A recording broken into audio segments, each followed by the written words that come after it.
In order to create maximum spin, we want to hit the club with a shallow angle of attack.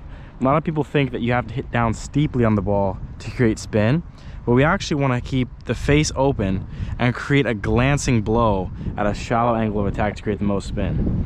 What you'll see is, as I open the face up, you would expect the ball to pop up, but the shallower that I hit with the angle of attack and release to the left, the more spin will get generated.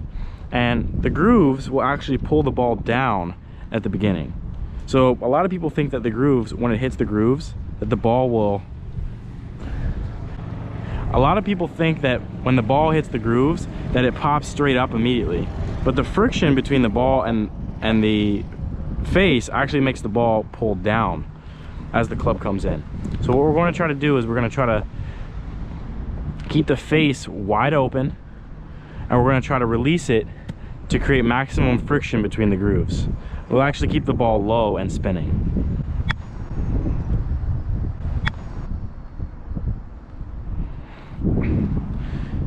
This is different than the flop shot or high shot, where we're going to keep the face open and we want minimum friction. So that's why we would cut across the golf ball. And if you notice, if the face was open, as it would come into the ball, you'd be hitting parallel to the grooves with a cut swing.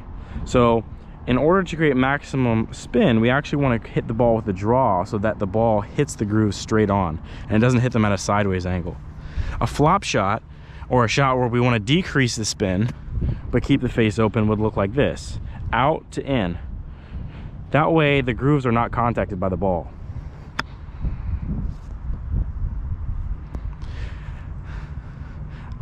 Again, to create maximum spin, what we want to do is we want to actually hit the ball perpendicular to the grooves. We don't want the club coming in out to in, because the ball will just roll up the face. We don't want the ball rolling up the face. We want it to create friction with speed.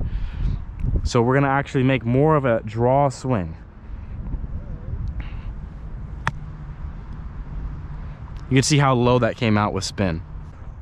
One other thing that will help you get more spin is if we contact the ball more towards the toe than towards the heel.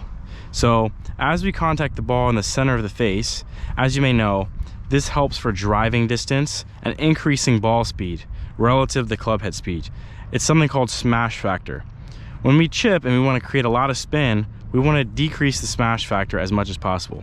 So we want the ball coming off as slow as we can relative to how fast the club's hitting it. That will generate maximum spin, as the club will stay on the grooves, creating friction more and longer than if the club hits it and the ball leaves immediately with a lot of speed. So if you want to create the maximum spin, we're going to try to move the strike slightly from the center of the face over towards the toe. Some people like to set up with the ball out near the toe to begin with. That will help you as you strike the ball on the toe. As you can see here, I have the club set up with the ball almost all the way onto the toe and not in the middle of the face. If I hit it in the middle of the face, here's what will happen.